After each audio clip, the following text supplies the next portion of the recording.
Alright, so here we are. I'm about to help out a guy, friend, customer, and he's being that guy that I tell you not to be. He's the wait till the last minute guy. So anyway, I'm giving him a hard time. He dropped this off. It was a little too late to be worrying about this. I worked on this generator, I think, at least over a year ago, and I put a new carburetor on it, and he says he hasn't run it since. And I know there was gas in it, but there was no gas in it now, so it won't start. But I can start it with some carb cleaner or starter fluid, so that lets me know. Let me wipe off the camera here. That lets me know that the spark plug is working. I can sit there and run it for about 30 seconds or so, or longer if I really wanted to, but that confirms I'm getting spark. I'm just not getting fuel. Now I am getting fuel here. Down here, so I'm going to basically take this carburetor off, clean it out. Hopefully that'll help. If not, he is probably SOL, because it is Wednesday and the storm is on its way now. Getting rainy, but it's supposed to get bad tonight, so we're probably going to lose power. I would expect very early morning. So he's got another generator, but it's running bad. You need to start and run these things. I do mine about every 2 weeks, and you still need to get the gas out of there. You got to cycle that gas about every 3 months, but you got to run them and let the oil circulate, get them warmed up. But if you don't do that, chances are when you go to need it, it's not going to crank up. All right, so first thing I'm going to do, I'm going to shut off the fuel. We've got a little shut off fuel valve back here. Got it shut off. I'm going to be replacing this hose. But first I want to get it running and replacing this fuel filter. I might actually just go ahead and do that because there could be some stuff in that fuel filter. This is the type that you can't see, and I always like to get the type where you can see it. Here's a Wix part number.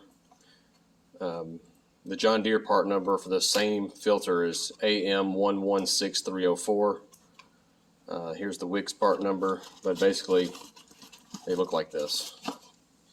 And then, like I said, they're directional, so you want it to go this. It'll flow. The gas will flow each way, but if you have the gas coming from this way, you can see the gas that you're filtering. You can see the contaminants and dirt. If you put it on this way, you won't be able to see it. You'll be seeing the filtered gas, and all the dirt will be inside of that cone. That's like a cone-shaped paper element. So, and I just take this off, take this intake off. And I'm basically just going to take the carburetor off, and I'm going to try not to mess up the gasket that I know is going right here to the intake manifold. So I'm going to try my best not to mess up that gasket when I take this thing loose. And just for reference, just like I'm shooting video now, you can do stuff like this to record it, and then that way if you get distracted or something happens between you putting it back together, you're not having to go just solely on memory. You can refer to your video. So it looks like I got a bolt there I got to take off to take this intake off. That's what's holding the intake on. It's just sitting here resting on this piece of metal. Got a little bit, that might be just be WD-40 or something from when I cleaned it off the other day. Alright, so I've got the new fuel line on. Went ahead and did that. And I figured I'd just drain the bowl. This one's, you can drain it right here. And maybe I can get away with not having to take this thing off, because I don't feel like risking breaking this or messing up that gasket. But as I took this off, I could see the gas was really dirty. You can see that rust right there that I'm wiping off of this needle. It was worse, but I thought I'd record it. So I'm going to clean this off with a brush, spray some carb cleaner up in there, and hopefully it'll crank up for it.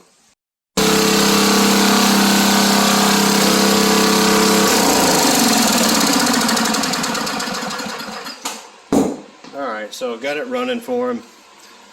What I ended up doing after cleaning that up, put it all the way in there so it's tight, and then back it out just a little bit. I learned while this was off that this is choked down. So I put it all the way in, try to crank it, and then you just start backing it out a little bit, and just fine tune. It's kind of like your idle adjustment or throttle adjustment screw there. So basically all I had to do, it was once I pulled that out, I cleaned it off, and then I sprayed some carb cleaner through here. I was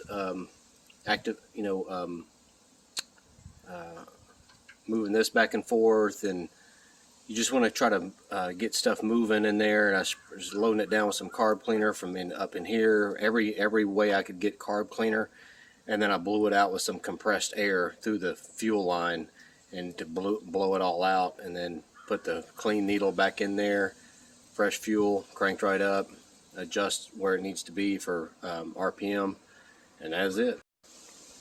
This is a cool little thing you can put on, like while it's running. You can just like put this on the ignition spark plug wire, and it'll tell you the RPM. They sell these at a lot of places where they sell steel. Most of these engines, you want them running around 3,600, 3,800 RPMs.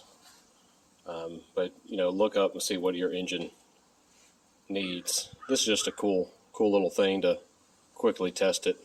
All right, so my customer, he picked up his generator, him and his wife, and ironically, they had a second generator that was running, and it broke down on them today. Right as I called to just let them know, hey, got good news, got your generator running. They were super happy because their other one just broke down, so he actually dropped that one off to me. But he's good to go for the storm. He's already ordered a carburetor for it. He's dropped that one off to me, but he's good to go for the storm. Got that other one going for him. And he's got, I think he said, 2 refrigerators, or maybe a deep freeze and refrigerator he was worried about. So he'll have more than enough power. And right now it's still pretty pleasant outside, just drizzling away.